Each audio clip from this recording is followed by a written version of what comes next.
Hi guys, welcome back to CJ's Keto Kitchen. If you are looking for home-style recipes made ketogenic, then you have come to the right channel. And tonight we are going to be making an old classic favorite. It's a spin though, because it's no-bake and it's keto. And it's going to be keto, no-bake, peanut butter, and jelly bars. So come along with me and let's get started.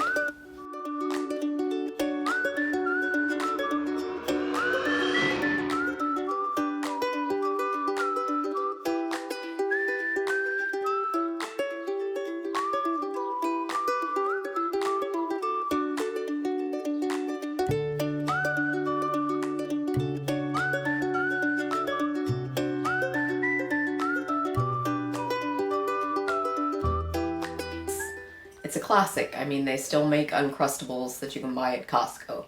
They give them to my kids at school. So peanut butter and jelly is definitely a classic combination. And it's really helpful that this is no bake because most of us, at least in this hemisphere, are experiencing summertime. And it's nice to have a treat that you don't have to turn your oven on for. So let's go ahead and get started.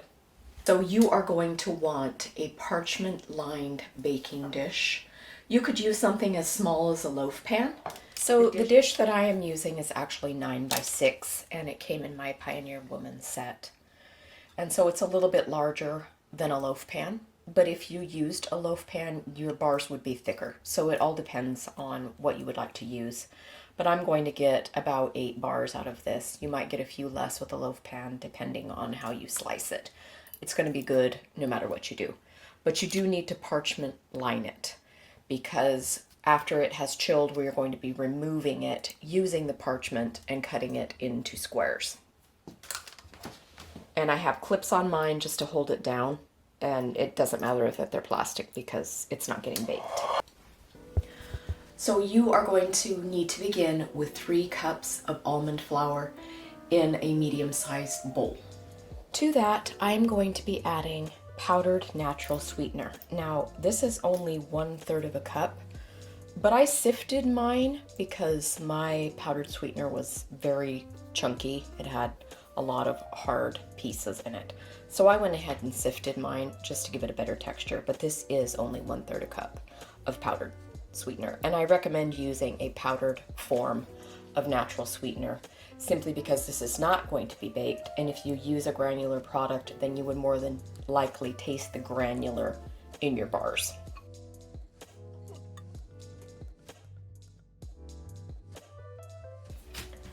I'm also going to add about 1/2 teaspoon of salt.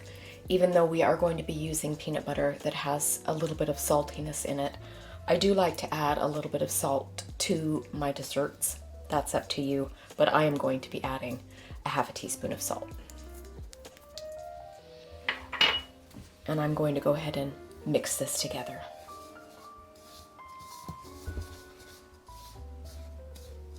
And this is just going to incorporate our sweetener into our almond flour. Okay.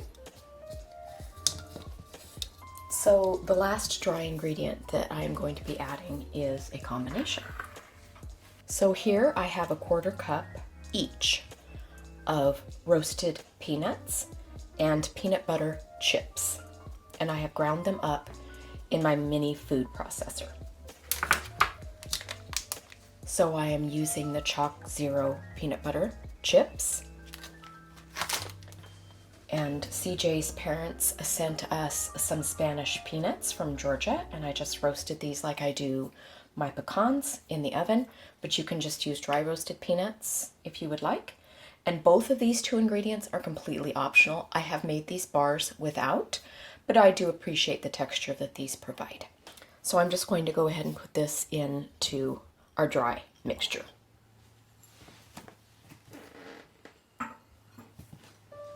Likewise, I am going to incorporate it as I did with the powdered sweetener and the salt.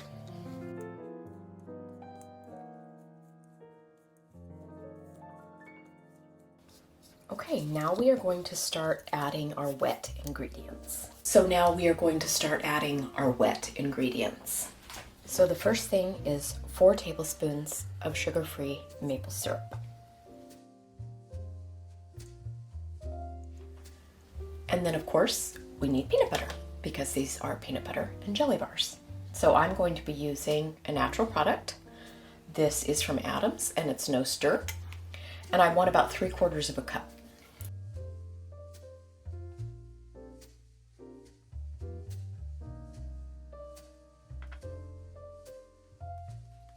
I'm just going to start mixing this together, and it's going to be very thick.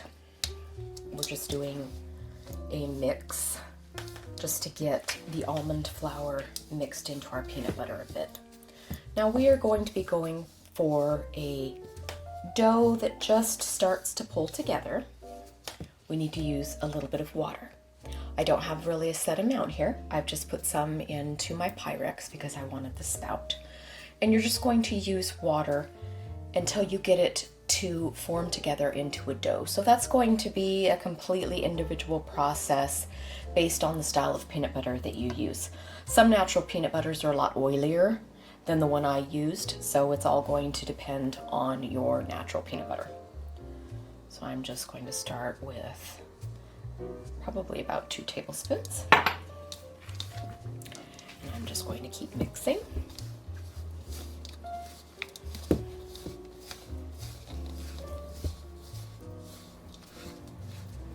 And I'm going to scrape off my spoon intermittently. And you will see that it will slowly start to come together when you have the right amount of water added.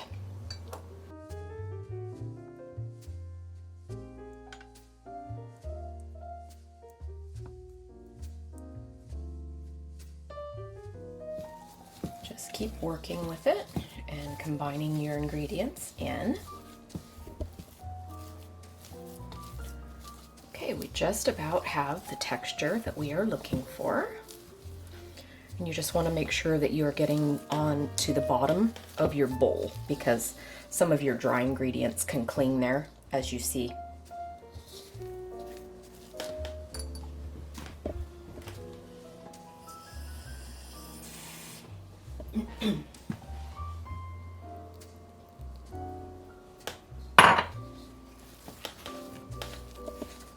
Just be patient with it until it all comes together to form a nice soft dough, which it is doing very well.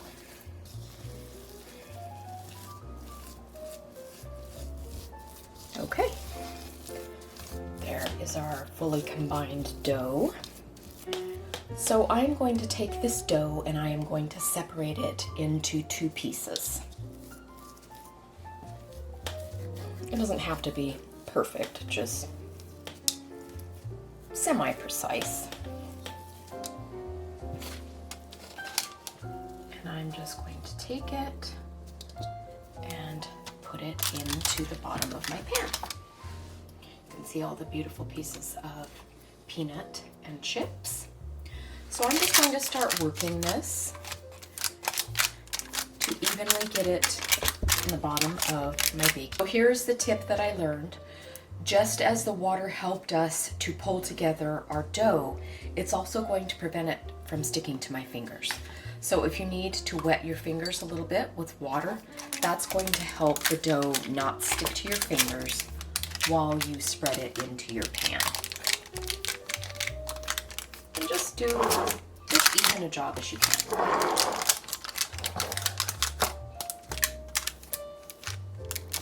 It doesn't need to be perfect as you're trying to have fun with this.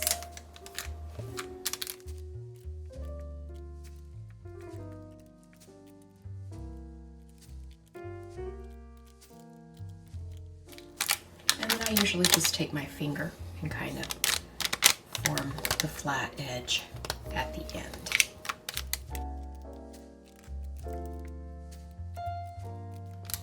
And this is the beauty of the parchment, where once this chills, you're going to be able to remove it quite easily.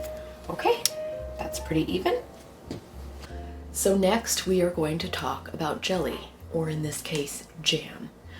I'm going to be now putting a layer of jam down on our first layer of dough. So you can use any kind of sugar-free jam or jelly that you like. Any flavor is wonderful. There are a lot of brands that make them. CHOCZERO makes some, Smucker's makes some. I've even seen Polander has a sugar-free marmalade. But in this case, I am going to be using my own homemade jam.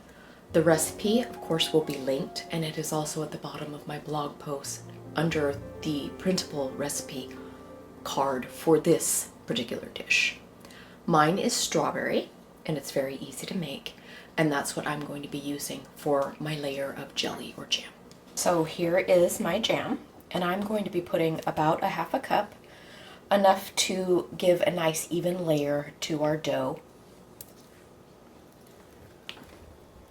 And I'm just going to place it in the center, and I will smooth it around until we get a nice even layer. It doesn't have to be super thick, because if you make it real thick, then it tends to gush out when you cut your bars, and then you're just wasting your jam.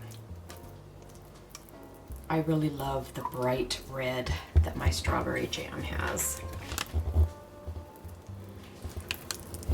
But everyone has a favorite flavor of jam.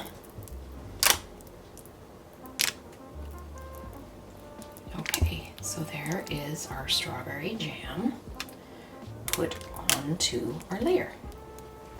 So the finishing step for our peanut butter and jelly bars is going to be putting the next layer on. So that's the rest of our peanut butter dough. So for me, I am going to flatten mine with my rolling pin and a piece of parchment paper. But you could just free form and place little globs down, almost like a patchwork quilt if you prefer. But I like putting an even layer if I can get it. So that's what I'm going to be doing next. So I'm just going to kind of pre-form it a bit with my clean hands. And then I'm going to take my rolling pin and just roll it a bit. I did put a little bit of water underneath my parchment paper, but I'm going to put a bit more. That helps your parchment stick to the counter.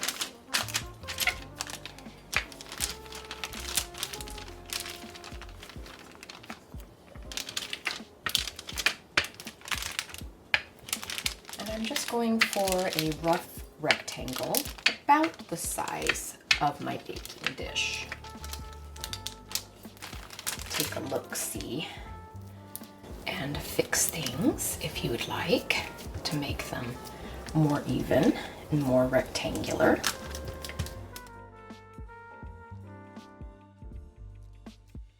Once again, it doesn't have to be perfect, especially if you're working with children. They're going to enjoy this regardless of what it looks like when you're done. Okay, let's see. I'm going to take my clips off so they don't get in the way, because my parchment paper's pretty set now.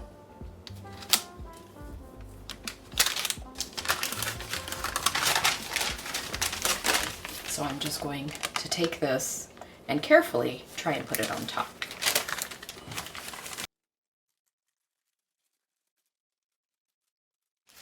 And it didn't go too bad.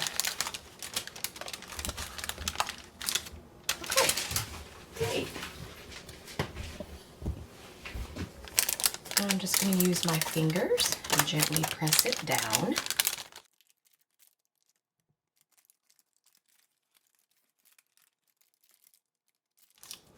And I'm just neatening up the corners just a bit so that when I go to remove the parchment paper after it has chilled, it will form some straight edges. But as I said, if you want to just make this free form, you absolutely could. You could put even little cross hatches on it, like a peanut butter cookie. That would be really cute and fun. You could use cookie cutters. Okay, there it is. See our jelly splooged out there, which is also no big deal, because if you notice, that's about the halfway point of our bars. So when this does chill and set, I will probably just use that as my guideline to cut it into bars. So it's really not going to matter. So I'm going to put this into my refrigerator for a minimum of 2 hours, but I prefer 3 or 4. And of course you can always go overnight if you wanted to do that. But it does need to chill fairly solidly so that we can cut it into bars. So that's what I'm gonna do. Hi again, it is the next day and I am going to get our bars out of the pan and slice them.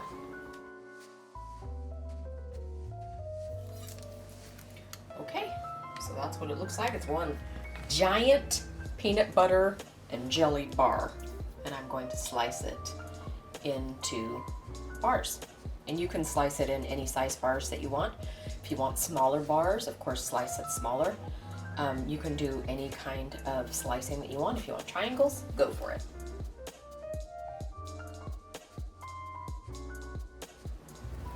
I think I'm going to do bigger bars for photographing.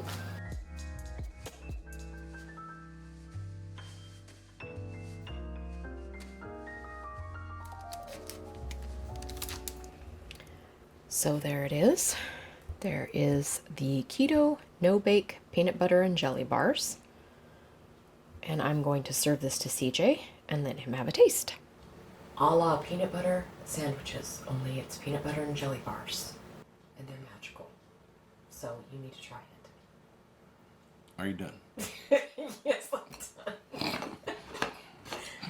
Blah, blah, blah, blah, blah, blah, blah. Are you done? Blah, blah, blah, blah, blah. I'll be done. You better be nice. That's how I feel. Oh, you poor thing. I'm holding that smile.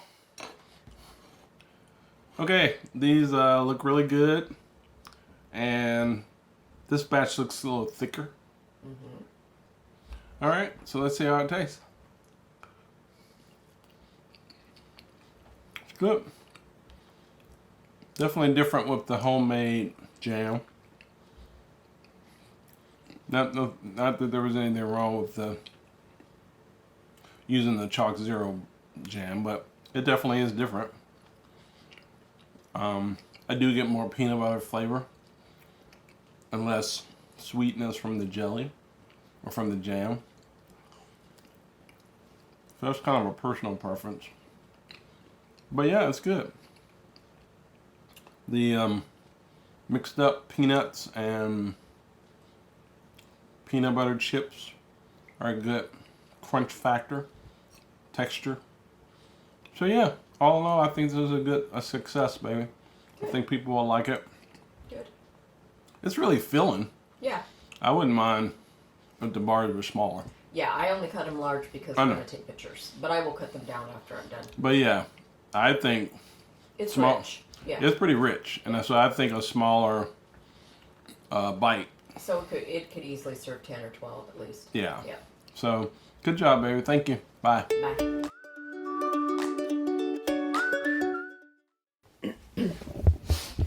So there's no history of peanut butter and jelly. Except for the fact that I learned that the character on Sesame Street that I always associated with a la peanut butter or a la peanut butter sandwiches was not the Count. No. It was a much older character who's the neighbor of the Count. But I digress. Our audience might even know what you're talking about. Anyway, his catchphrase was a la peanut butter sandwiches, and it made me think of this because peanut butter and jelly it's a classic. I mean, they still make Uncrustables that you can buy at Costco. They give them to my kids at school. So peanut butter and jelly is definitely a classic combination.